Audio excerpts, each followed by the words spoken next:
This episode of the Boss Rush Podcast is brought to you by, well, you. If you want to learn how to support our family of podcasts, head over to patreon.com/bossrushmedia or search for us on the Patreon app on your smart device. Thanks for helping us build something better.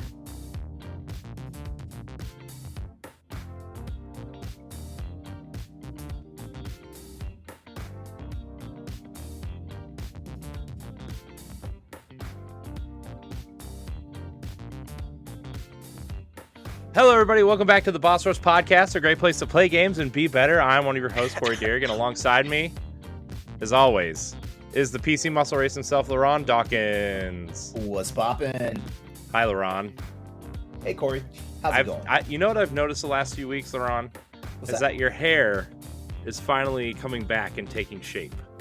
Yeah, it is. I don't know what took it so long to grow back this time, because I was like when I cut it off last year, I was like, oh yeah, it'll be back in 4 months.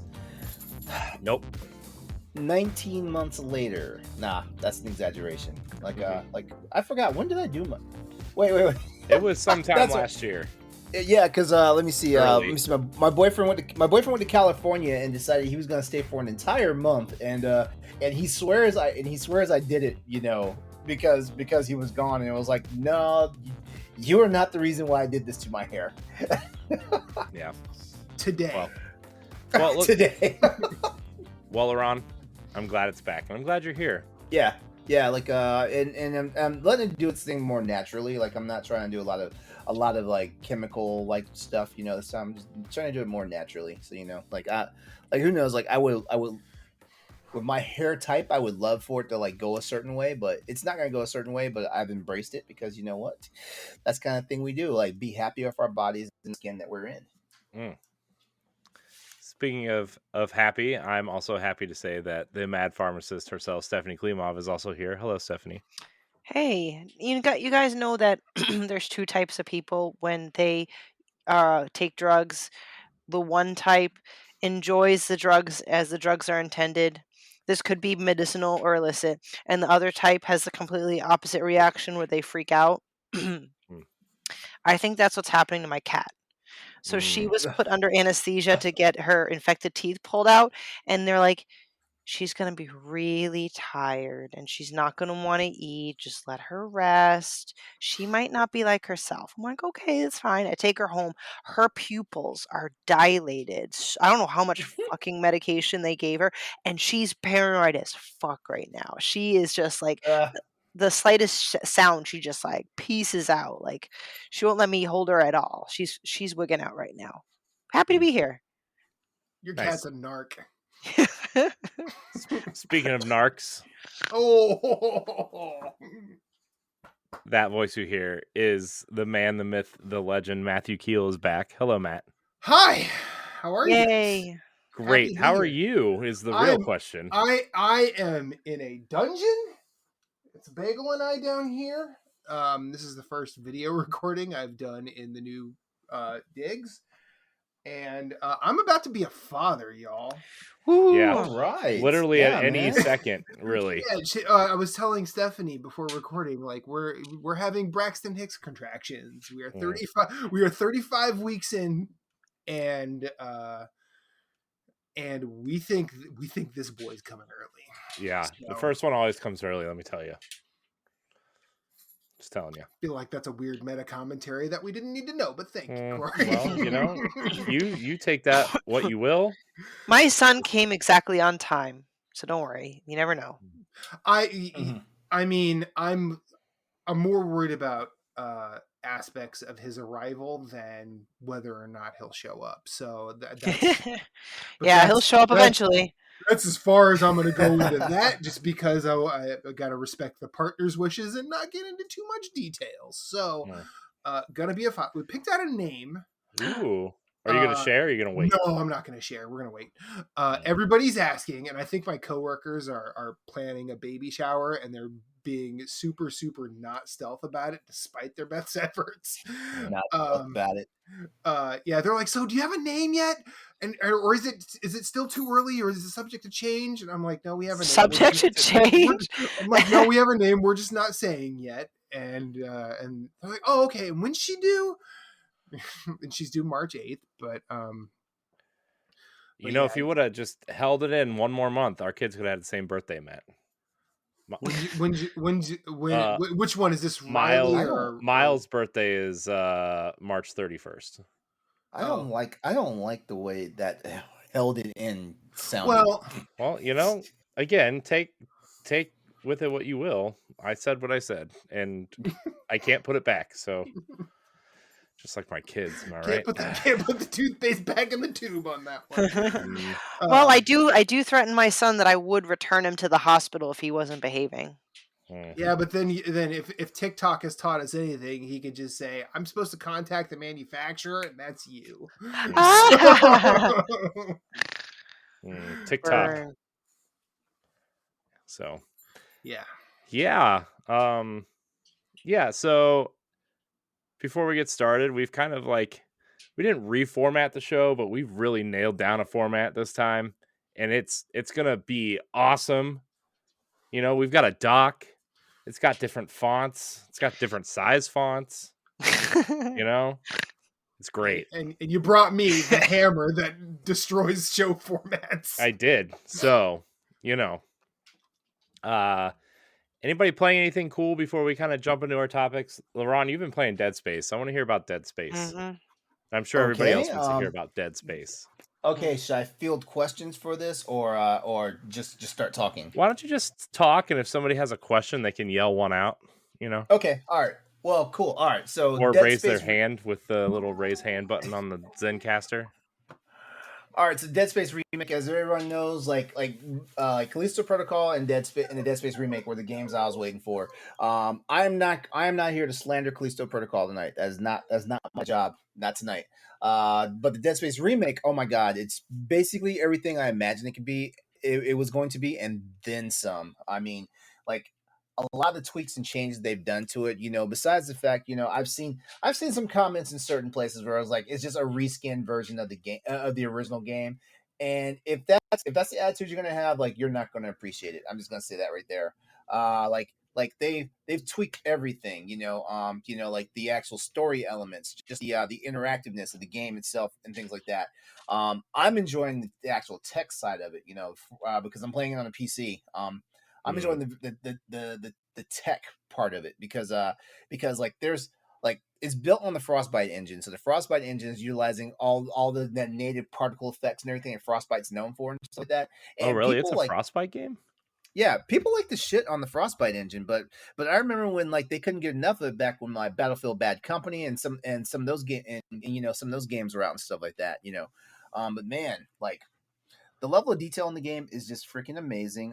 Enemy AI is refreshed.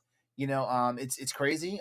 I legit had a real jump, not just a jump scare, but a scared the shit out of me moment playing the game a few nights ago. And I mean, there, like, no spoilers tonight. So basically, like, things with the story have changed, but I think some of those changes they haven't changed to where it basically like blasphemes the original content, but they changed in ways that actually elevate like the original game's experience, and I'm kind of glad for that. Weapons have been retooled for the most part because my favorite weapon in all the Dead Space series is the contact beam. And number one, you get the contact beam a little bit earlier than you should because I don't remember me getting it where I got it at. But it has it has a new normal fire mode, and the alternate fire mode is now what the gun used to be. It was what was the gun's normal fire. So like where you have to charge up the beam and then you just let it loose. That's the alternating fire because the initial fire. You guys remember? Why is my phone playing? Oh, I know why. Okay. So you guys remember in the Matrix? When Agent Smith was in that, actually it was the second Matrix, the first Matrix. No, when Agent Smith was in that guy's body, and the one dude like blasted him with like this just electrical cannon thing or whatever. Yeah. Basically that's what the freaking contact beam has become now. It's just basically an annihilation ray, and I'm like, man, like I was trying to play the game to get the one gun run, which basically is the achievement where you just use the plasma cutter for the entire game, for the entire run of the game, and you get that achievement. As soon as I got the contact beam and I just tested it out real fast, I was like, oh no, this is the weapon now. I'm using this the rest of the game, and that's pretty much all I've done. The creep factor of the game is up there. They ratcheted up a good level. Because we're now like in like super next gen, like Dead Space 1, 2, and 3 came out on PlayStation 3 and Xbox 360. So gaming technology has changed a lot because like playing around with the lighting, and this is whether or not you have ray tracing on or not. Playing with the lighting, like when it gets dark and it gets creepy real fast. The sound design, yeah. I thought Motive and EA were full of shit about the sound design and stuff like that. And I'm playing in full 5.1 surround. Like I don't play horror games with headphones on. That's just a no for me. That's a bad idea. It's a bad idea. But yeah, like playing with 5.1 surround, just in my room in the dark, and I'm stepping into new rooms and stuff. I'm like, oh my god, this is creeping me the fuck out. So yeah, and Isaac talks, so there's that, so now, there's some good things. It's a good foundation, I am halfway through the game right now because I am actually savoring like every minute of playthrough for it. So yeah, I'll probably have a beat by the end of the weekend coming up. Yo, Matt, what do you want to say? Now, I have not played Dead Space since original Dead Space. Did Isaac talk then? Not in the first game, no. I didn't think so. Yeah, he got a voice. He got a voice starting in Dead Space 2. Okay. Yeah. I'm trying. Yeah, they even because like in the because like you remember when you curb stomp. Yeah. Remember how he would just like he would just like grunt and stuff, in the first game, and then the second game, like when you start curb stomping, he starts like getting really frustrated and hurling obscenities and stuff like that. They actually have that in this game now. He turns into broke ass Vin Diesel or something like that. Yeah. Yeah. Whereas in the first game, he's basically Link going right. Yeah. So the game's a lot of fun. That's awesome. I will say this one thing, and then I'll turn the mic over to you guys. The original Dead Space always played with my emotions. Like it was the one that actually traumatized me the most out of all 3 Dead Space games and stuff like that. And sure enough, it's like that emotional damage and past trauma has come back to me playing this game, because like there's literally some places I walk into a room, I recognize the room, like nope. I am not in the mood for this. Like I've literally walked into some rooms in the game, and I've actually had to pause the game and sit there for a moment and be like, am I saving the game and turning it off for the night, or am I moving forward? Because it's like, goddamn, like Matt, remember the decon scene, the decontamination scene? Yeah. Emotional damage. Yeah. Or the first time you step in engineering and there's nothing but noise. Yeah, no. Like it's weird. I love Dead Space so much, but having I've basically lived an entire new life since Dead Space came out. Mm-hmm. So knowing some shit that I know now, I'm afraid to go back. Yeah, exactly. Exactly. Like not in like a I'm so worried that a game I love is going to be bad. No, I'm not worried about.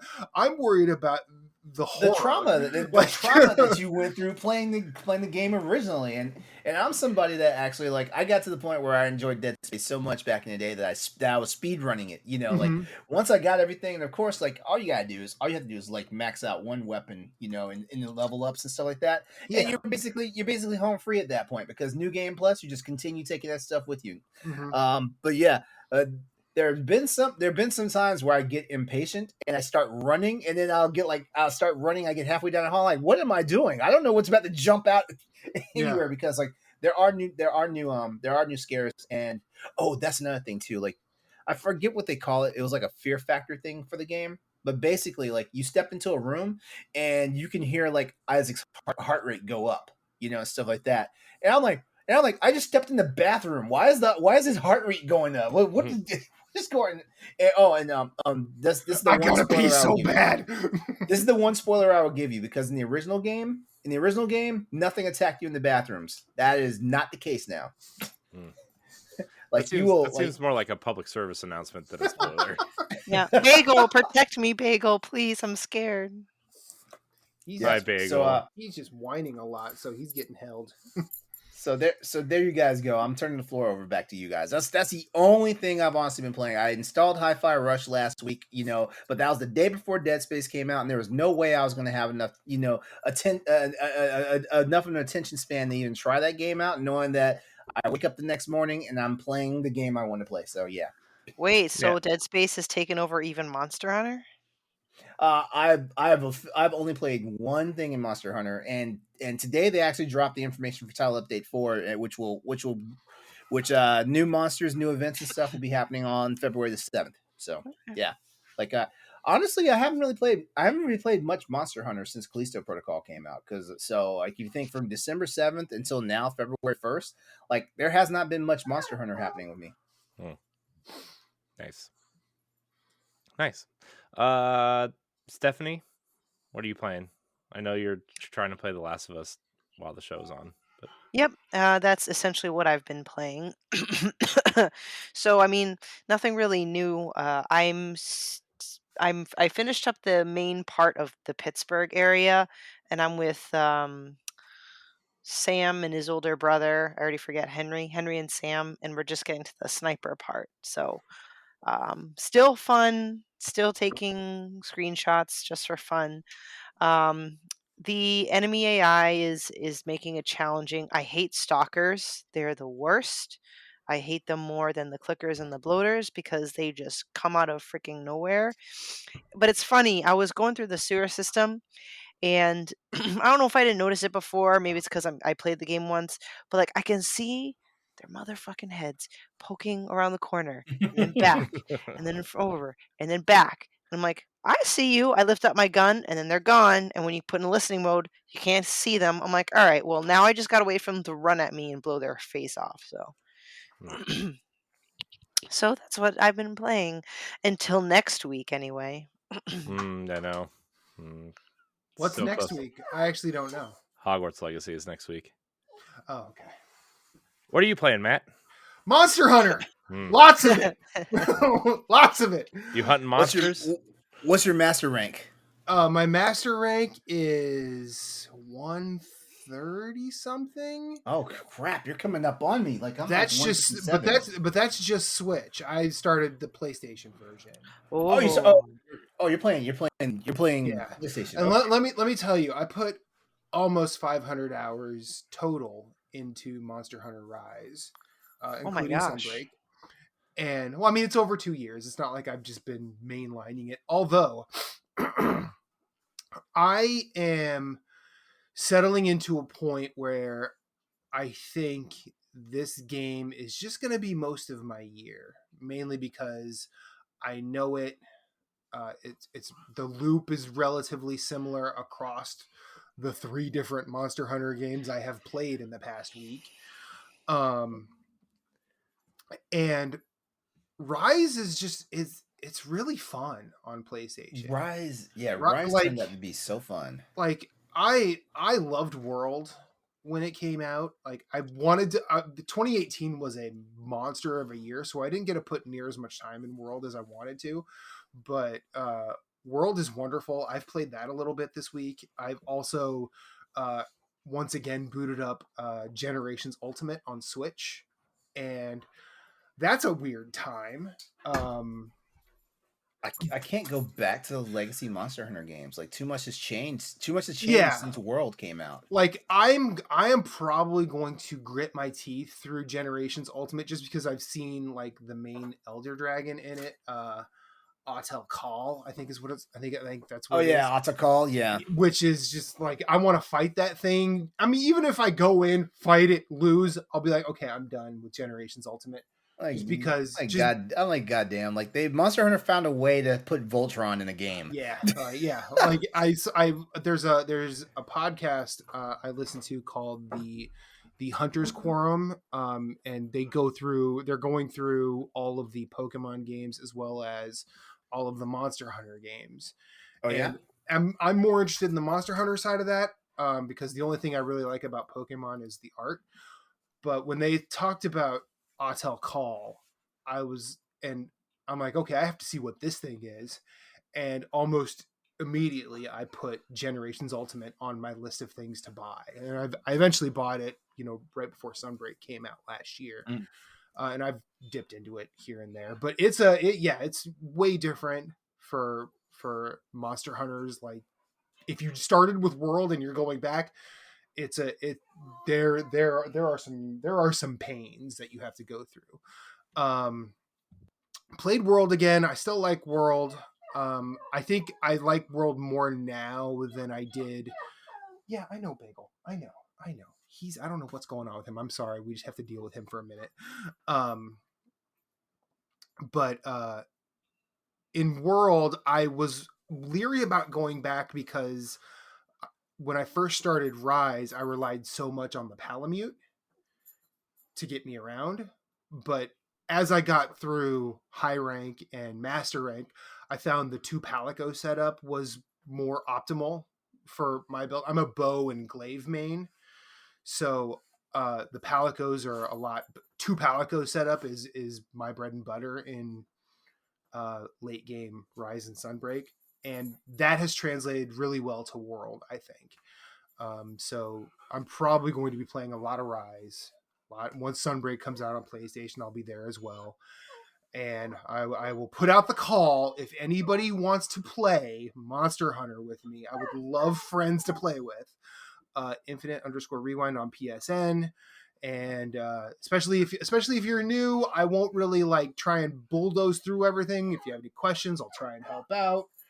And I'll try and be a very complimentary hunter, because I'm pretty good with the bow. I'm pretty good with the glaive. So, You know what? I was going to actually like get it for PlayStation, but apparently it's not on PlayStation Plus, which kind of shocked me because I was like, how'd y'all put it on Game Pass, but I didn't put it on PlayStation Plus? Like, it didn't make any sense to me. So in that regard, I'm like, I'm not spending $40 again for this game. and I don't blame you. I don't blame you. Like, I bought it full price twice. I bought it on the Switch when it came out, and I bought it on the PC when it came out, and then I bought Sunbreak on the PC. So like, I'm not. So yeah, like if it was on PlayStation Plus, then it wouldn't be a problem. But I have my theory for why it's on Game Pass and not on PlayStation Plus. I have my theory. What's your theory? You have to tell me now. My theory is like, because Sunbreak is supposed to be released for like the console versions in sometime in the spring. Mm-hmm. I have a funny feeling they'll be pulling it from Game Pass then, because basically like if they keep it free and people just buy Sunbreak, like I don't think Capcom really makes money. Yeah. So well, the thing is, they won't put Sunbreak on PS Plus, because expansions and DLC never get discounted on PSN, or at least they do very rarely. Like, you can get discounts on like fighter passes for Dragon Ball Z all the time, or additional character. I think Guilty Gear Season Pass was on a sale on PSN recently. But more often than not, DLC does not get a discount.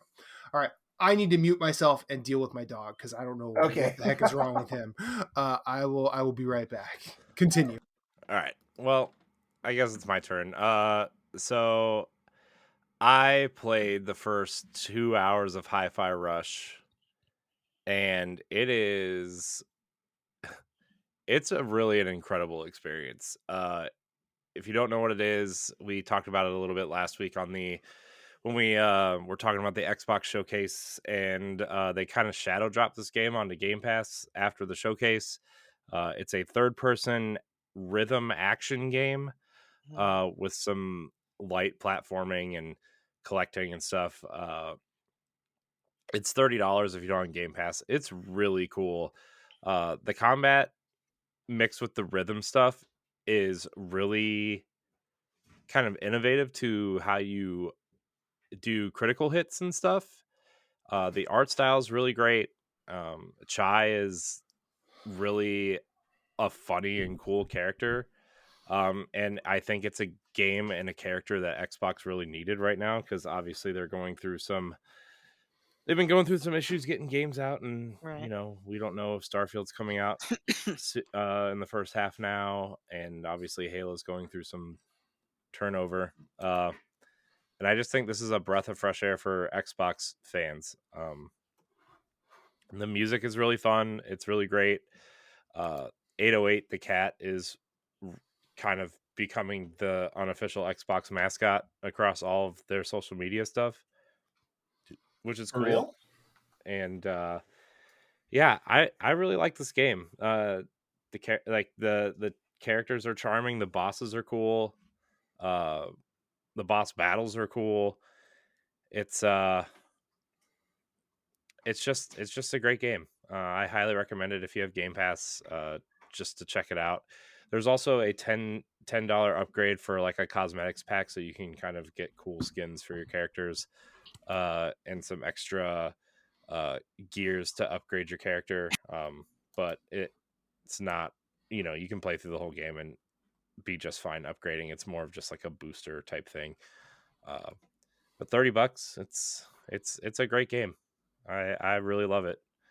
I'm so glad I, to hear it because I'm hearing, sorry, lots of wonderful things about it, and the fact that it kind of shadow dropped. It's a great mhm. kickstart. So to the year Yeah, for them. Awesome. yeah. It's not something you would expect from Tango GameWorks either. For those who don't know, they developed the Evil Within series.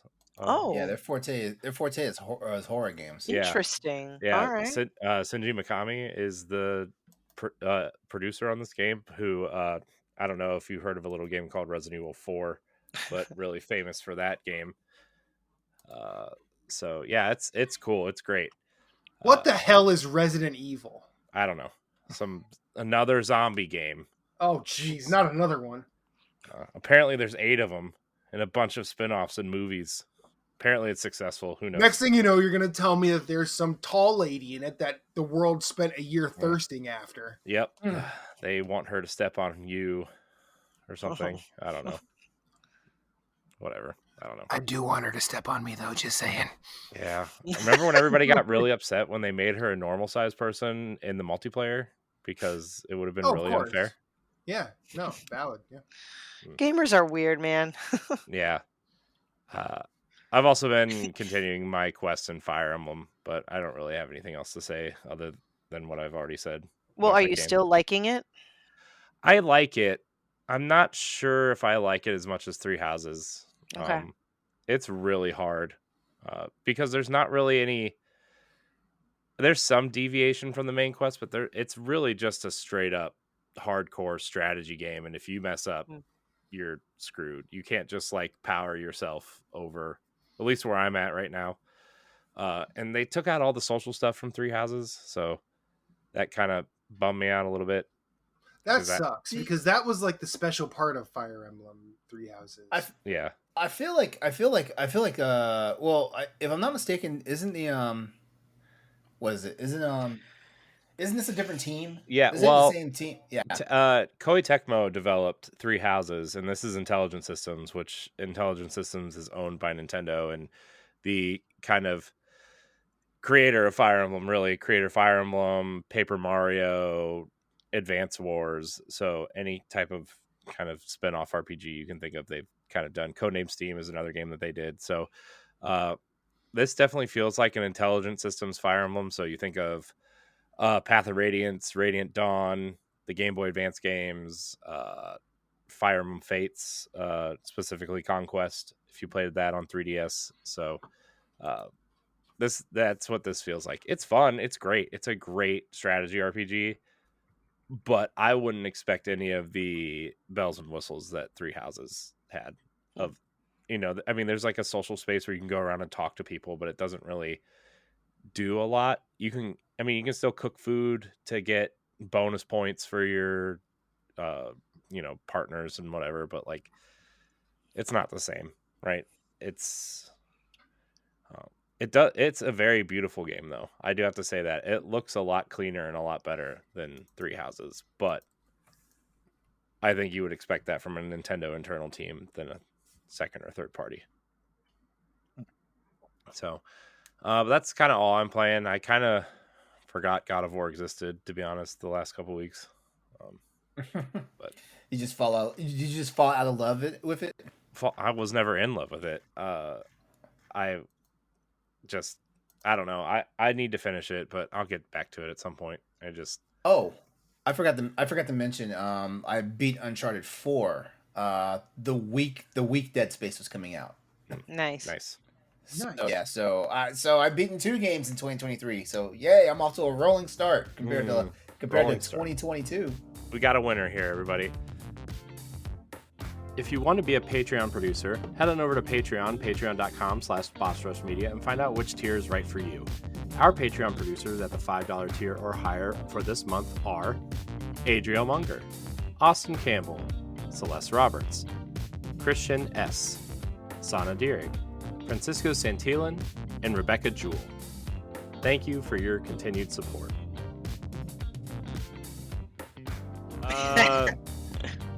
Speaking of winners, we're going to get into our first topic here. This was kind of brought up in our writing team chat a couple days ago because somebody was talking about video game budgets, and that Sean Layden quote came up from a couple years ago in the chat about, bloated budgets, and, a game on PS4 would over double the price on PS5, which we're already kind of seeing in certain games and stuff like that.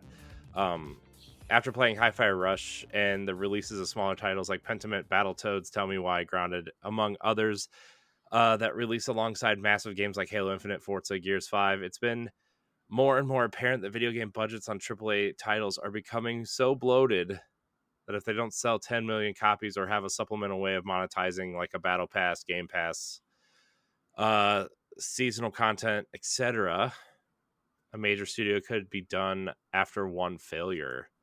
So I'm going to read this quote from Sean Layden, former PlayStation executive during the PlayStation 4 era. Now he just signed on with Tencent to curate and maybe help develop some games for them. He says he ran to the arms of the devil. Yeah, okay. I don't want to talk about it. If we let's see, where is this? In a quote? capitalist system, the devils are everywhere. Unfortunately. Yeah. So he said, Layden noted that game development seems to double in cost with every console cycle. While he worked on a budget of around $100 million for games like God of War and Horizon Zero Dawn, he predicted that PlayStation 5 games will eventually take $200 million to make and continue growing. If we can't stop the cost curve from going up, all we can do is try to de-risk it, he said. That puts you in a place where you're incentivized towards sequels. Later in the article, he says, what happens there is you end up with 3 or 4 silos of games or game types that continue to exist, and variety is squeezed out. If it's a young person's activity, I felt this is a good time to put the pin in my legacy. So yeah, he kind of brought this up, and we're already starting to see it. Like the Callisto Protocol, right? It was reported to be made for $140 to $160 million in 3 years. Probably a lot of outsourcing, a lot of help from PlayStation also was noted in that development. Obviously, Halo grew to a budget of $200 and something million with the delays and trying to get it to run on Xbox One base and an Xbox Series X, and that whole range of systems and PCs and consoles and stuff. Are we just losing sight of what makes a AAA game special? Or there's so many open world games, there's so many big budget titles, there's so many and the reason why I wanted to talk about this too is because we got a game last week, Hi-Fi Rush, that was made for under $50 million, right? And it's arguably better than a lot of the stuff that has come out in recent memory. 50 million just sounds expensive. It does. And Control was like a cheap game, and it was made for 30 million pounds, euros, which is like, Mhm. 40 something $million. So Yeah. I think it's like closer to 60 or 70. The dollar is like half a euro. yeah, well, I mean, my point is that it wasn't $100 million game. It was Right. relatively I'm gonna cheap. I'm gonna start this conversation by saying this. Like when we look at a lot of these budgets, I have a funny feeling like the bloat portion of it like comes into like the marketing. Because let's be honest, I think when they turn around and say we pumped all this money into a game, like if they literally pumped all that money into a game, that means the developers and all that stuff should be getting a nice paycheck, whether the game passes or fails or whatever. But I mean, like the Callisto Protocol, like I played and I beat that game, and I played and I beat that game when while that game was having issues. I played it on PC, and like it had a lot of like issues and stuff like that. It was amazing. Like I didn't want to.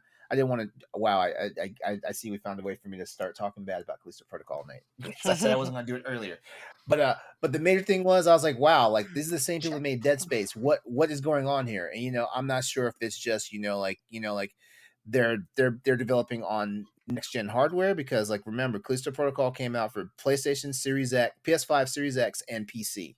Like it's not on those other platforms. Which is one thing that also helps like bloat these budgets sometimes, because like now you're spending money on costs to people to develop on those other dev kits and stuff like that. Um, so I think a lot of this goes into marketing, because for example, like look at Forza that's getting ready to come out, right? They have to spend a lot of money on the freaking licensing and like the sponsors, like and getting and wooing sponsors to have all those cars in the game and stuff like that. You know, so there's that, like Halo. Okay, Halo Infinite was a nightmare because they had so much stuff tied into crossover marketing. Like, didn't they have a Doritos thing going on? A Doritos thing. Yeah, Doritos thing. They had two sports or power drinks thing going on too, and Monster? I don't know. G I Fuel. I can't remember for Oh. sure. Corey would know better than I Xbox would. Xbox went with Rockstar for Halo and uh, Gears and something. Forza, I think, had some sort of marketing deal also. Yeah, But yeah, I mean, those cross marketing deals don't happen for free. I feel like the moment that basically games start getting more momentum than Hollywood movies and blockbusters and stuff, that's kind of when it went off the fucking rails. Where AAA titles had so much, they got to the point where they're too big to fucking fail. Well, And there's something that's kind of tragic to be said in that, right? Because no, just like how like in the world of business, like like you can't, like as a business owner and stuff, you can't put one product, as your zero sum game for your entire brand. And I think a lot of these companies do this, like Microsoft definitely had thought Halo was going to carry their asses while they fucked around, with other things.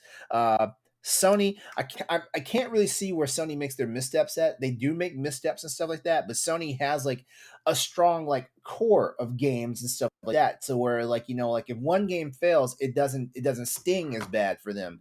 Nintendo also kind of the same way, even though like Nintendo's major failing is like they'll put a AAA title out on outdated hardware. And, that's kind of mean for me to say, but like I'm starting to join the boycott Nintendo Switch train, because I'm tired of seeing these good ass fucking games come out of the system that can't handle it, Well, stuff like that. plus you look at Nintendo, right? And I think not only are the systems underpowered, right? So obviously it costs less to make 1080p assets as opposed to 4K deep textured assets, right? I mean, obviously you look at a character like Aloy, and Aloy probably costs 10 times the amount of what Link's character model, right? And that's no offense to Zelda, because Zelda's an amazing game, but like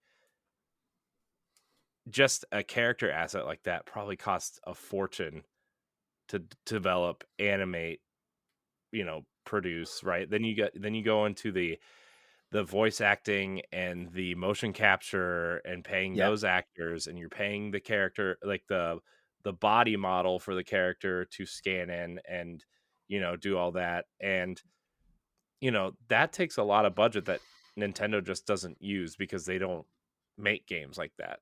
And I don't know if Nintendo even could even make a game like Horizon, as amazing as they are at making a game like Zelda or Mario and making gameplay first. They've never really attempted that cinematic experience. And like Breath of the Wild was really the first time they've tried any sort of Mhm. quote unquote cinematics, right? And I mean, and there weren't that many, but like that was impressive for Nintendo, right? That they took the time to do that for Zelda but then you look at the games that Sony's making, and that's like all they make is like a cinematic experience, right? Yeah. And that's probably a ton of money that they, granted, beautiful games, great experiences, but like that's money that Nintendo doesn't spend. And Mhm. that's why their games are cheaper, and that's why their systems are cheaper, because they don't use the same amount of money to do that. All right. Well, can I ask a? Oh, Matt raised his No, hand go ahead, first. Stephanie. Go ahead. No, Go it's ahead. okay. Go ahead. I don't want to get into like a deep comparison about pharma prices and how they're always going up, and I can, but I first want to ask. I understand, like motion capture, voice acting, and just a lot of that extra stuff can cost more money. But say just games between the PS4 era and the PS5, just because we're using that example that was in the topic. What exactly I just like to know what exactly is causing this possible price hike between Gen 4 and 5. I mean, not Gen 4, but PS4 and 5. There was motion capture in 4, voice acting in 4, cinematic games in 4. So I'm like, I wonder what's changed, what's hypothetically changing it from like $100,000 budget to a $200,000 budget. Because tend to ask these kinds of questions when I see pharma taking these gratuitous increases every year. I'm like, what exactly have you done differently? And maybe you have, and maybe you do warrant a little bit of a price increase, but like, why double? Like, Mm-hmm. is this a It's transparency thing?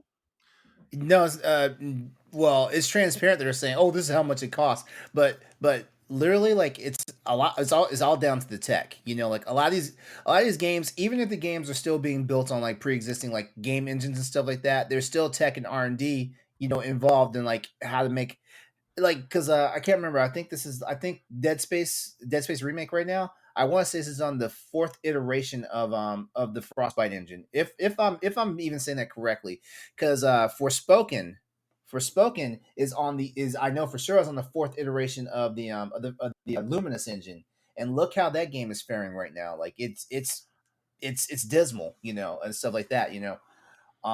But a lot of it goes into tech because, like, as they continue to produce games on existing tech and stuff, they are also trying to make tweaks to the engines and everything that's gone behind it and stuff like that.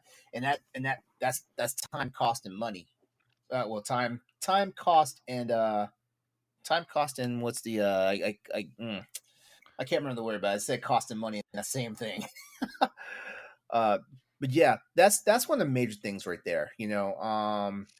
And like sometimes it's just delays that cost them money too, because like at the end of the day they still have to payroll people, they still have to do this, they still have to pay for licensing and things like that. Like if a game has real life music and stuff like that, somebody's getting paid for that. So yeah, there's a lot of factors that go into it, which is why I think the real money is in the marketing, because like the Callisto Protocol had a serious marketing campaign. Like, I mean, like I saw, like, I don't even have cable.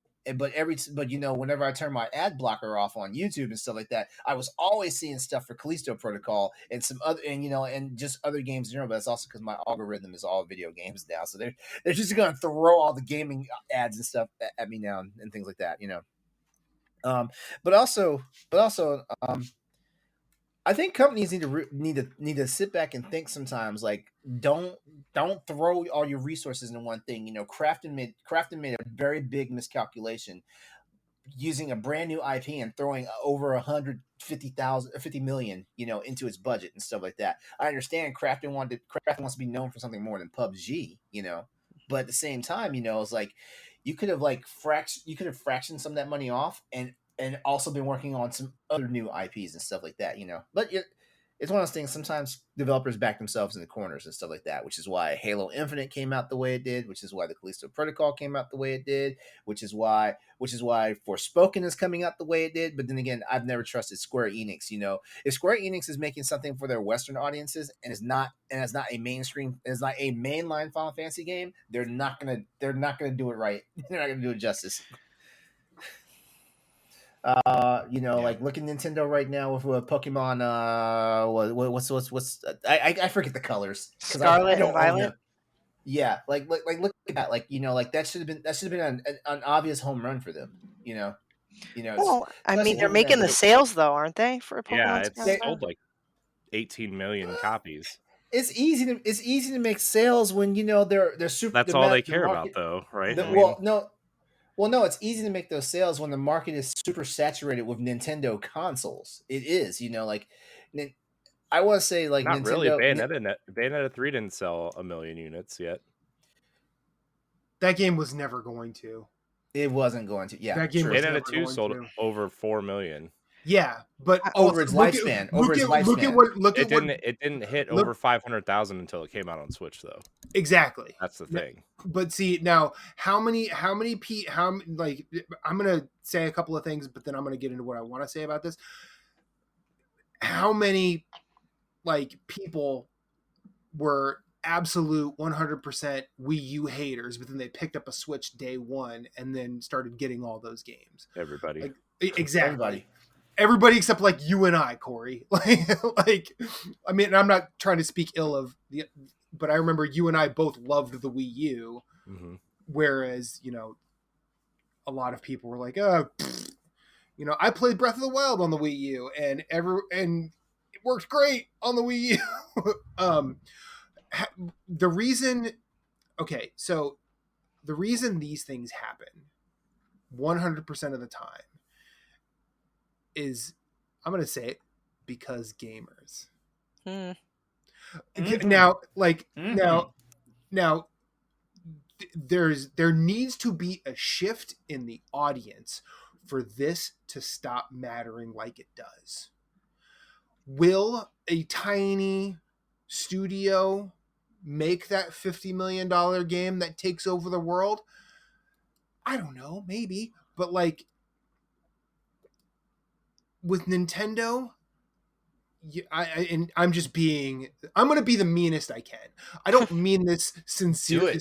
I don't mean this sincerely. I don't actually think this, but I'll bet you Nintendo is like, we could put this out, people will buy it because we're Nintendo. You put Mario on it, you put Pokemon on it, it's probably going to sell because people will buy it.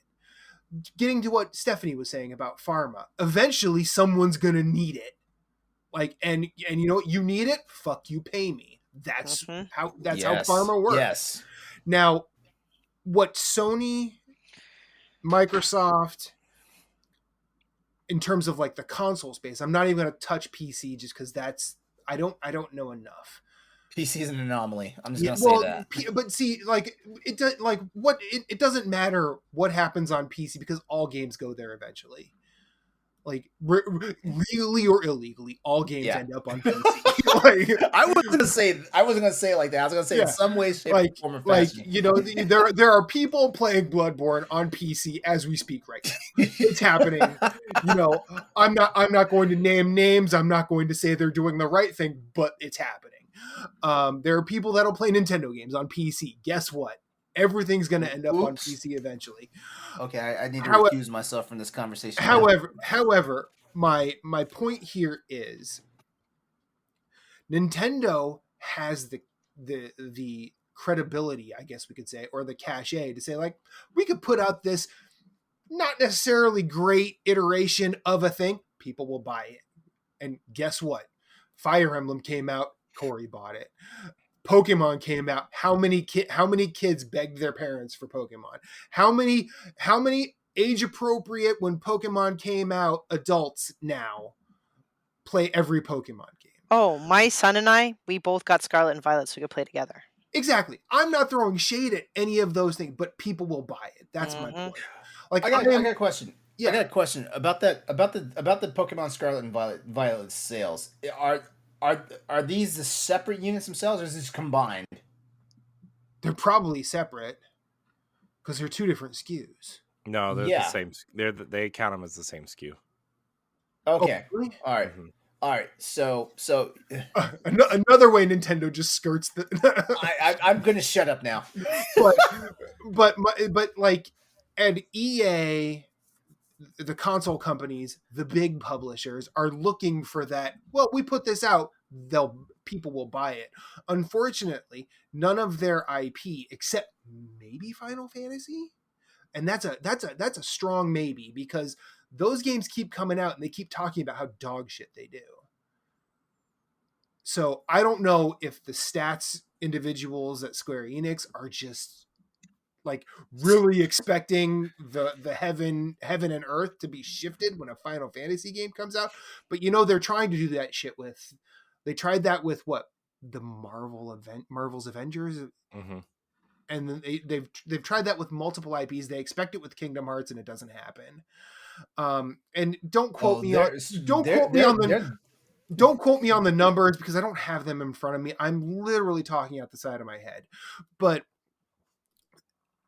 everybody wants the Nintendo way.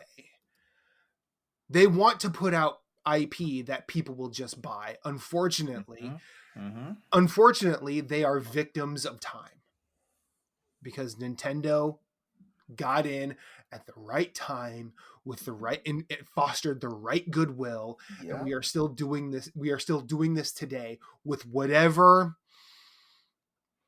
hardware they put out, regardless of whether it is up to snuff or far enough behind that they can continue to make a profit. Mm-hmm. Now, that's how they survive. Can Sony or Microsoft with a console do that? No. They can't put out generational tech and say like, here's Horizon in a way that you probably won't like, but you'll buy it anyway. No. They tried the hubris game once, and they spent a generation trying to recover. Both companies. Now, eventually, Sony recovered, putting out the games that they did. However, this all comes back. It's a vicious cycle that we as gamers all participate in. I do it. Y'all do it. Anybody listening to this does it. Nobody here can sit back and go, well, this is how I live my life. I buy only the purest video. Fuck off. Mm-hmm. In exactly that same voice. I do that all the time. Exactly.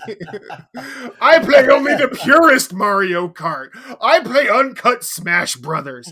I play unfiltered I don't know. But the thing is, it's a cycle, and the Sean Layden quote points to a thing without actually addressing it. And anybody like us can ask the question, but I'm not trying to disrespect the panel here. I don't think any of us have the know-how to address this in the all-encompassing fashion that it could. And I'm not knocking anybody here, because I wouldn't keep coming to talk with y'all if I didn't love y'all and love talking with y'all. Well, honestly, we're not inside the industry enough to even know what the hell is going on. Exactly. I am. I'm deep inside. That's what she said. Well, you know what? Let's spin it back to you, Corey. What is your overall take on this? I mean, I like big budget games. I like AAA experiences, but also like, I think companies need to start exploring the spectrum of games, because that we got to a point, and now we're getting better now, right? Are we at exploring the spectrum of like, here's a $30 game, here's a $40 game. These single A, double A experiences are existing. But for a long time, it was just like, it's either a AAA experience or an indie experience, and there's nothing really in between, right? And so I think right now we're getting better at exploring those different experiences, but at the same time, like, okay, I think on the PlayStation side, I think Miles Morales was a great example of a kind of lower budget triple A experience at a budget cost. It was what an 8 to 12 hour experience depending on what you were doing in that game, and I think that's perfect, right? Mm-hmm. You know, um, Laurent, The we were replayability's there too, yeah, believe it or not. Laurent, we were talking that like Uncharted 4 was like way too long, but then Yes. we got Lost Legacy, which was like the perfect length of an experience for an I Uncharted know, game for it's- me, right? Yeah. Like that game is incredible, and I think they do just enough. It gets in, it gets out, you're done. Great experience. And I think we need to start looking at those and experiences it now. came out at a $40 price tag. Like Yeah. everybody was like, the Well, price tag if you tripped bought people. the season pass with Uncharted 4, it was $20. So, I mean, right when it came out, but Yeah, but the price threw people off so much. People asked like, "Is this a new game?" Like people did not believe that price tag. yeah. So that's what and like on the Xbox side, we got Pentiment, right? We got Grounded. We just got Hi-Fi Rush, and these are smaller experiences. I think need to start happening in between these 4 and 5 and 6 year gaps between these monster titles, right? Mm-hmm. And I think we're getting better. I think we have a long way to go, but yeah, that's kind of my take on that topic. It's just I was just interested to see because like as somebody who really prefers big budget games, I would like the big budget experience that doesn't take 40 hours to beat, right? Because Yeah. I mean, we do a lot here. I have a family, I have kids, I have other things to do. I have a full-time job, right? I got all kinds of things to do. All that Destiny ain't gonna play itself. Dude, I haven't played any Destiny and like serious Destiny in a while. Sure, I just wanted to get a dig in. I know. That's all. I know. No, it's I a haven't really even good. completed my season pass, Matt. That's a really good point, Corey. Though it's almost kind of like diversifying your portfolio when you're investing, right? Like, Mhm. it's great to have some major blockbuster, big budget title, but at the same time, it can't all be that. I'm sure. I don't know. Sometimes I get that kind of gaming fatigue where there's too much, like it's too much. And if Sony or Microsoft kind of were to put just as much care into the smaller budget stuff and diversify their portfolio, I think it actually will be better for them in the long run. Yeah. So Yeah, and also you got also like I guess to try to kind of wrap this topic up, you also have to keep your eye on the on those games that are making all these promises. Like look at the bullshit that's happening with that game the day before. Like it is a freaking nightmare, what's and going like on? it I don't is know if I the know what's going on. oh man, there's so much that I can't really like Okay, we'll save it for another night. Well, yeah. I mean, so I want to say one last thing, but like these games come out all the time, but because you're not hearing about them, you don't know about them. Yeah. Like Mhm. the Gravity Rush 2 is a great example of this, where it was a fantastic game on a dead handheld.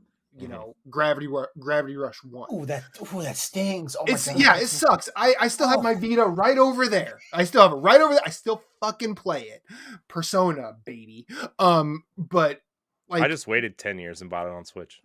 yeah, I know, me too. I bought it again. I bought it again. But like those games come out all the time. Like there's one that just came out recently that I was really excited when I saw the trailer for it. But Evil West, Remnant from the Ashes came out a couple of years ago. Sequel Like coming out. yeah, sequels coming out. Which play Remnant. Remnant's fucking cool. It's coming to Switch too. Apparently. Yeah, I know. But these games come out, but because we don't see them in these massive marketing pushes, their studios will likely just put them out and that'll be it. Because look at Bayonetta. That's exactly what Bayonetta was until Nintendo decided to help them publish Bayonetta 2. And Bayonetta 2 is kind of a masterpiece. Bayonetta 3 is fun. I don't think it's as fun as 2. But those games come out all the time. But we can sit there and say, Corey's right on one side because he wants the big budget things. That's valid. Some people just want the indiest of indies. That's valid as well. However, the AAA budget makers, I'll say, are not going to stop and say, maybe we could use this 200 million to make 2 or 3 small things and just hope people buy it. But like Laurent said, they have to de-risk it because they know, like Sony, they're going to try and run God of War and Horizon to the mat until they stop selling. And then they'll probably take a long break between an installment and then come back, and all of a sudden Aloy is an alcoholic mother, just like Kratos was an alcoholic dad. This, and I'm being facetious, of course, and I'm not trying to denigrate anybody. I'm not trying to offend anybody by saying that. But after God of War 3, everyone's like, this is good, but like, did we need it? And then, now after Ragnarok, people are saying, God of War 3 was really good. Like, none of y'all thought that at the time. I did. I loved it.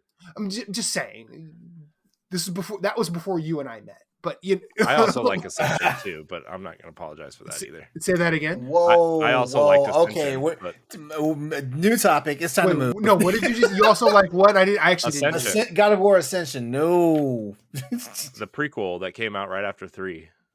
Oh yeah, I don't know anything about that.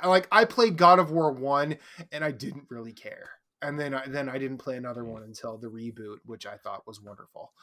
But yeah, let's move on. Yeah, because this is a hard topic, and it's too much. Great topic. Agreed. All right. We're gonna skip the second topic because I don't know if it's worth talking about. What is it? Do we buy more games because of Game Pass?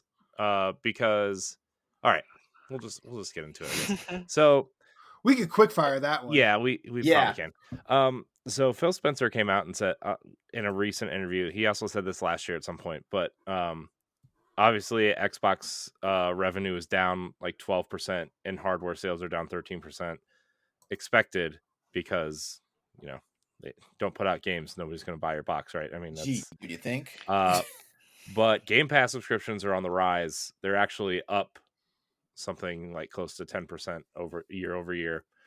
And he says, and he claims, I don't know, don't work at Microsoft, but it's true for me, actually, that Game Pass leads to more game sales within the Xbox ecosystem. I am trying to weigh out if people actually buy more games because of Game Pass, or do you think this is kind of like some marketing ploy to get people back into like the Xbox ecosystem type thing? This is a marketing ploy. Because like I buy a lot of games because of Game Pass. You get a discount. Like I buy the games that I really like on Game Pass to keep because they'll leave eventually, right? Like Outriders was an awesome game that I ended up just buying because it was on Game Pass.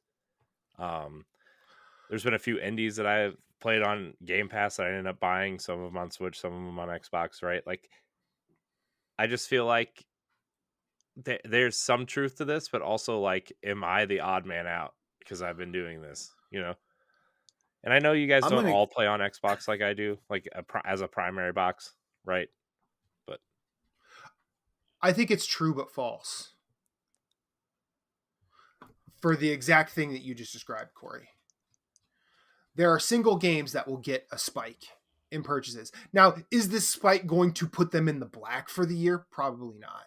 But Game Pass creating more purchases is just like Napster creating more purchases for CDs. Napster, whoo, what a throwback. Yeah. I love that analogy. I love it. But because really, like, the one thing the music industry was missing in the mid to late 90s and the early 2000s for sure was a way to try something out.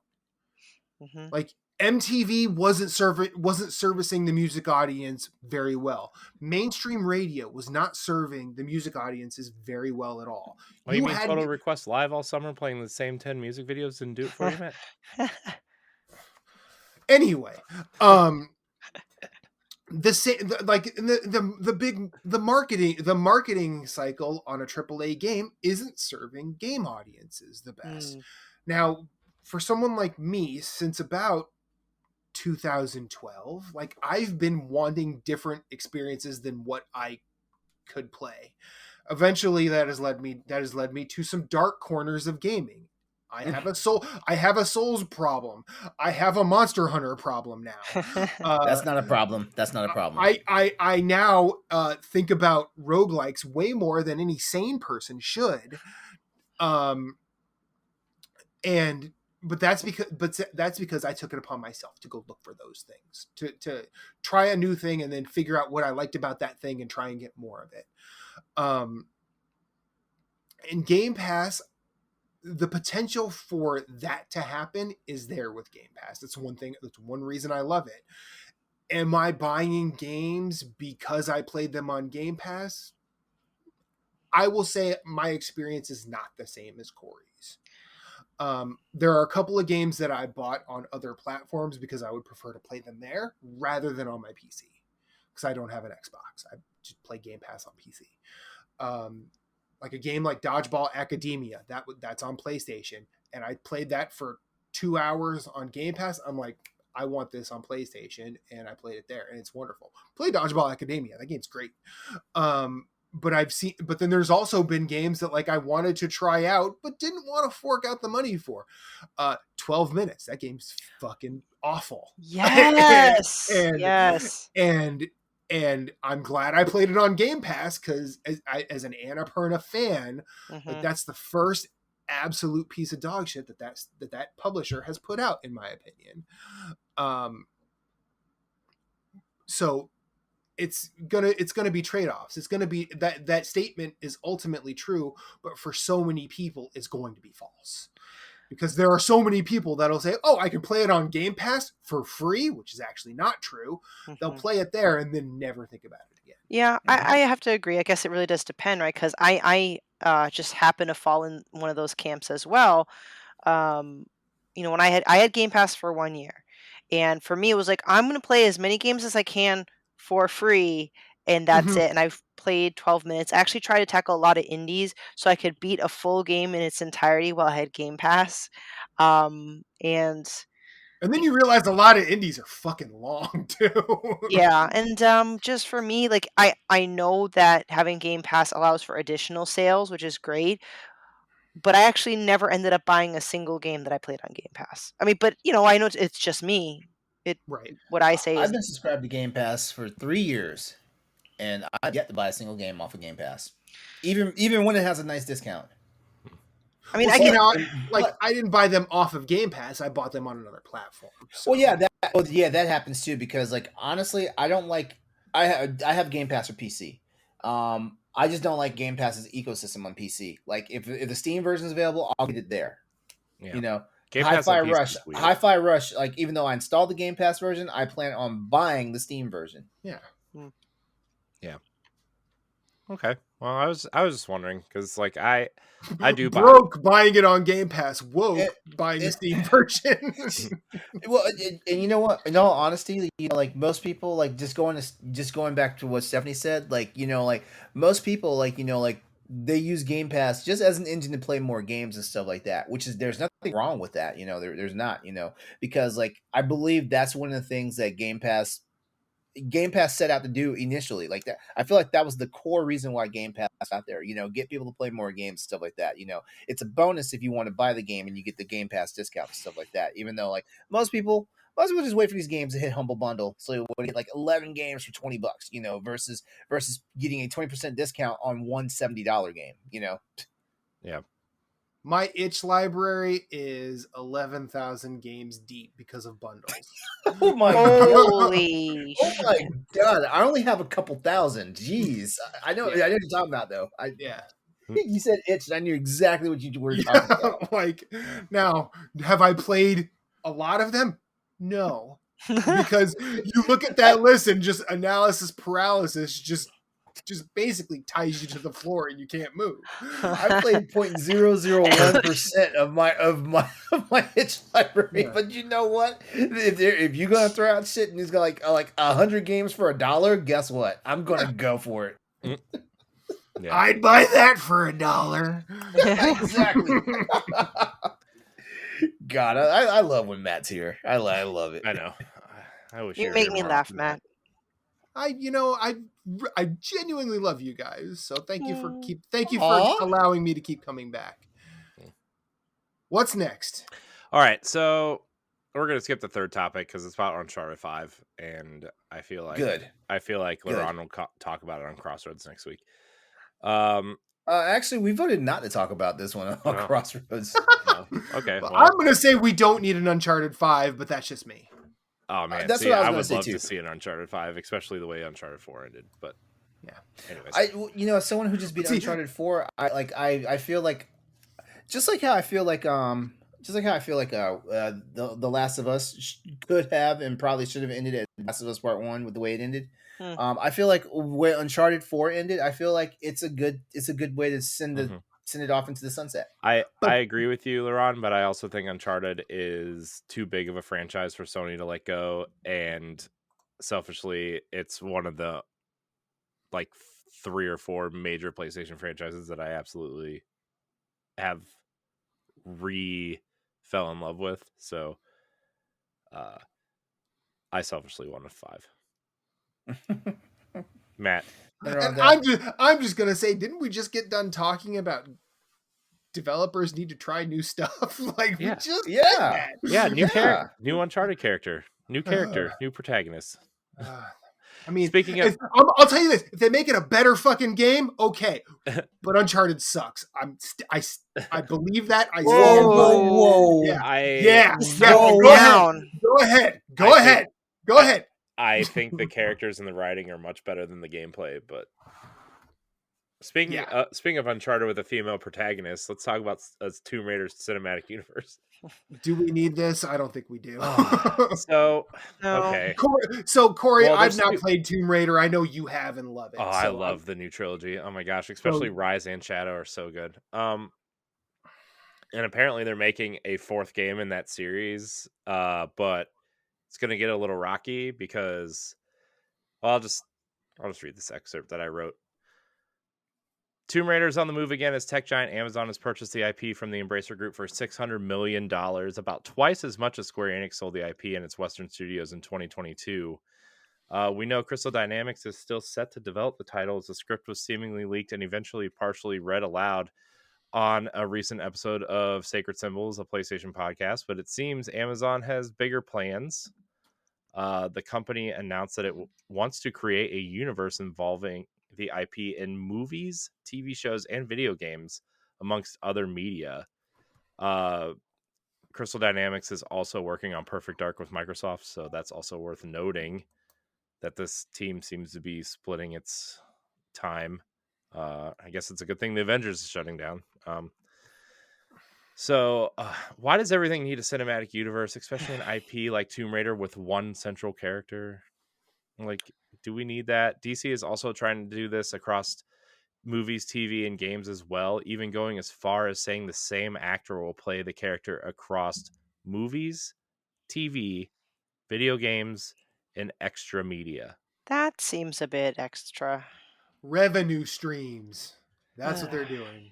I get it, but come on. Like, first of all, so from a DC aspect, even though I don't know if people understand how long video games these days take to make, but like, I get it. Like, okay, you have a Batman that you can recognize in this movie, and maybe they appear in this TV show, maybe they appear in this game, maybe the voice actors sound alike or different, but like the character is the same. But Tomb Raider, there's 2 central characters in that entire franchise, 3 maybe if you include the dead dad, like maybe the T-Rex from the first game. I don't know. Why do we need a cinematic universe? How do you look at Tomb Raider and say that IP deserves multiple TV shows and movies? So here's the only way I could think about it, and I know they would never do something like this. Is I'm trying to think of another franchise, but I'm brain dead. Is if the concept of Lara Croft is not one person, and that there's various Laura Crofts like So throughout James time. Bond. Yeah, like a James Bond. Like maybe if they did it that way. I I know, feel like Corey. I know. they're also trying to tap into the Indiana Jones idea with this. Like, let's be fair, that's what they want to do. They had their chance with those Angelina Jolie movies. I mean, even the Alicia Did they Vikander one. though? I feel like they did, but the problem is those. But the The problem is source those. material for those was not Indiana Jones. Yeah, I was about to say they kind of went the tits and ass, like play versus actually being adventuresome. Nothing like stuffing traffic cones in your tank top. Am I right? Hey, what I do on a Thursday night is none of your concern. I don't really have an answer for this. Because the question is, why do we need a Tomb Raider cinematic universe? And I can't even fathom why we would need it. Can we just get a good movie first before we start? Either a movie, or just make a limited series. Like a series that's like 9 to 10 episodes long. It has opening and it has a finish, and just I feel. I don't know. Maybe they're thinking. You know what? This Last of Us thing is doing pretty good. Maybe we can do it with another with a more premiumly established franchise. Because Tomb Raider is as old as 64-bit graphics. Yeah. Yeah, it's so the Alicia Vikander movie did about $400 million, and they were originally working on a sequel to that until the IP was sold. We do know that there's an animated series where Haley Atwell is voicing Lara Croft.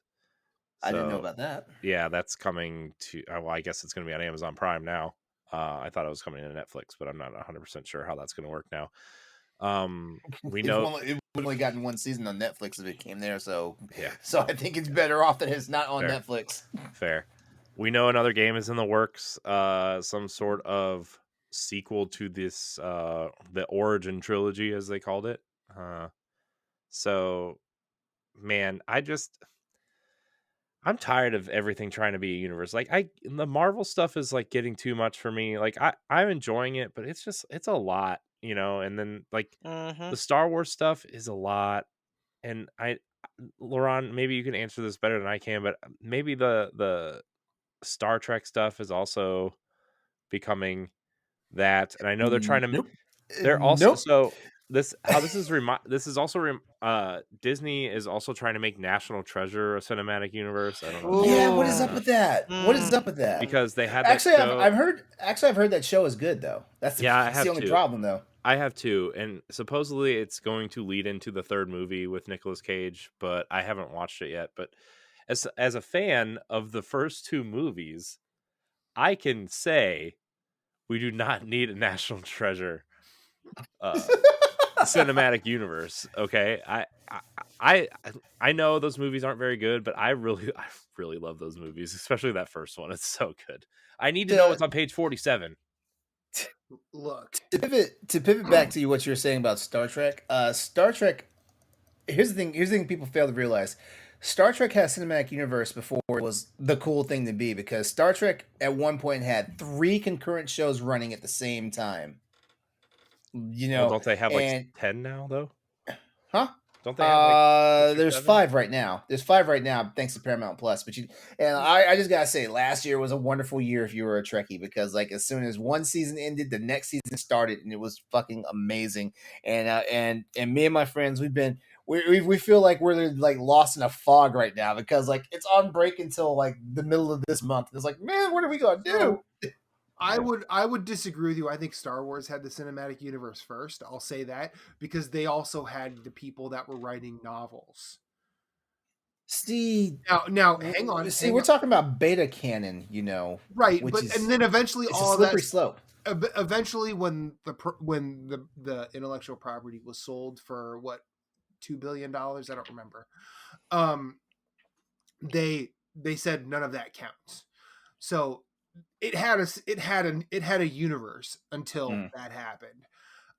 It's just now that there's one entity controlling the narrative in that universe. Yeah.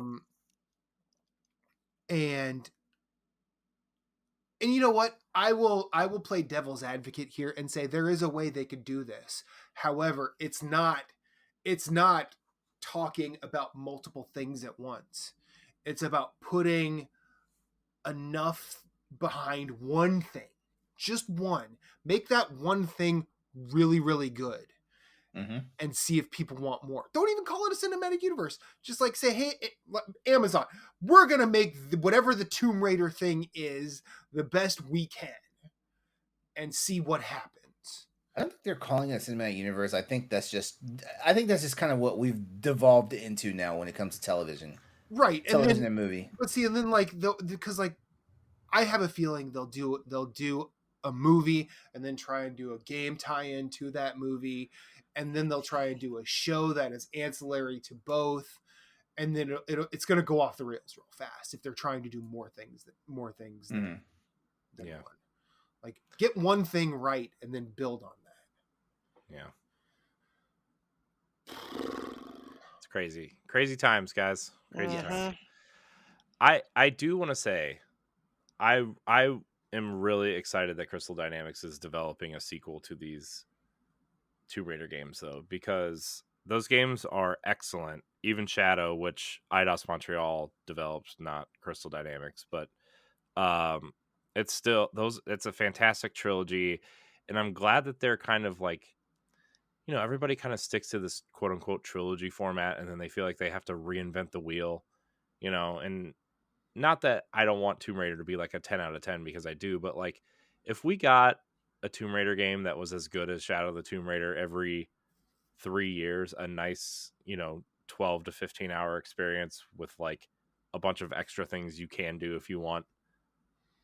And Amazon, really see, here's the thing, because Crystal Dynamics is still owned by Embracer Group. I don't know if there's some sort of deal for them to, work together or work with that IP. So that's also something to consider, is that like, after this game, Crystal Dynamics could not be developing Tomb Raider anymore, which is also a scary thought, because Tomb Raider, they are just, I don't know. I think Crystal Dynamics is a super underrated developer. When they're put in a position to develop games that they know how to develop. I'm looking at the Avengers as the one kind of standout that's not great. So that's it. That was an interesting kind of conversation, I guess. That's all she wrote. That is all she wrote. That's all she wrote for this podcast too, guys. We did it. Woo! Guys, we stuck to the doc. We did a thing. We did the thing. We did the Wow. thing. Thanks to your... I didn't break it. Nice. Nope. Stephanie broke it, actually. Broken clock is right twice a day. Woo! I'm just kidding. Matt, thank you for joining us tonight. Always happy to be here. I'm glad you're here. I hope you can be here more often, although with your upcoming prize package for winning the game, I know time's going to be limited for you, but hopefully you'll be back sooner than later. Yeah. You're not done with me yet. Yeah. I'll find a way to come here and stink up the joint. Yeah. Where can we find you, Matt? You can find me on co-host. That's cohost.org/infinite-rewind. They don't allow underscores yet, so lame. That's where you can find me. Come play Monster Hunter with me on any platform. Infinite_rewind is basically all of them except Game Pass. I don't remember my ID there, but DM me. It's fine. We'll figure it out. Slide into his DMs, people. You heard him first. I mean, I guarantee you, no matter what you say in my DMs, I've probably heard worse. You can also find me hosting a few other podcasts with some friends. One is called Freereeling It, where my buddy Jesse and I talk about movies. Find us there. We're on all podcatchers. Recently, we discussed Violent Night from last year. We also Ooh. discussed The Apartment, which is a classic. And we also talked about the 100 greatest films put out by Sight and Sound. So we tend to go pretty positive. And when we're critical, we don't just say this sucks. We say like, this is why I didn't like this. And it's a really good conversation show, I think. I also talk about music on a podcast called Trivial Merit with my friend Caroline. She and I come up with playlists based around an artist or a style. And we try and get us, hopefully you, from a negative mood to a positive one. Our most recent episode is on Tom Petty, and it was a really fun one to record. Oh, nice. And we've also done Smokey Robinson, The Miracles. We've done it for about 2 years, so we've got a lot there. Take a look. Nice. Both of those come out every 2 weeks. And lastly, I am part of the Bald Gun Guy podcast put out by Scanline Media. That is a level by level playthrough of the modern Hitman series. We're still in the end of Hitman 2 because holidays, life, schedules, and a myriad of other things have kind of got in the way, but we're about to record the final DLC for Hitman 2 and then go into Sniper Assassin and then go into Hitman 3. That is a really cool show. Check out scanlinemedia.com. Six and Ty are wonderful to talk to about one of my favorite series of all time. That's where you can find me. Nice. Well, Matt, you're welcome here anytime you want to be here. So glad you're here. And I'm glad everybody out there is here as well. You can follow us at Boss Rush Podcast, at Boss Rush Network, at Boss Rush Media. Follow all that on Twitter. You can visit our website, bossrush.net. You can subscribe to our YouTube channel. Check out our new series, Let's Play Games, where I just play games and throw it on the YouTube channel. Yeah, it's a thing that I'm trying to play more games, and this Get is right out of town. I know, right? Check out our family of podcasts. Very excited that our very first Boss Rush Book Club is coming up. So stay tuned for more information on that. I want to thank everybody. Listen to Talk the Walk. Talk the Walk is really good. I just want to say that. New episode comes out on Friday. Talk the Walk is really good. Well, I'm glad you mentioned it because, in a sense, this new book club idea is kind of like Talk the Walk, but just not walking sims. Yeah. Why not? Because that's what Talk the Walk's for. Yeah. And then we cover the rest. Why not both? Oh, here we go. I'm just being a child. Don't worry about it. Speaking of children, I want to thank everybody for watching and or listening. Until next time, we love you. Goodbye. Bye. Have a good one. The Boss Rush Podcast is a product of Boss Rush Media, LLC, and is recorded from our headquarters in Akron, Ohio. This show is produced, written, and directed by me, Corey Dierig. My co-hosts are Stephanie Klimov, LaRon Dawkins, and Edward Varnell. You can find Stephanie at Klimov_author on Twitter and Instagram, as well as on the EXPcast. You can find LaRon at Exodus803 on Twitter, Instagram, Twitch, and YouTube, and also on Crossroads, the video game podcast. You can find Edward at ThatRetroCode on Twitter and Instagram, as well as hosting Nintendo Pow Block. You can follow me on Twitter and Instagram at IamCoreyInHD, and find me hosting Tower Casuals, the Destiny podcast, and co-hosting Nintendo Pow Block. Find the Boss Rush Podcast on all social media platforms at Boss Rush Podcast. You can also follow Boss Rush Media and Boss Rush Network on all major social media platforms. Join the Boss Rush Network Discord and Facebook groups to interact with other friends and fans. Thanks for listening, and we'll see you next time.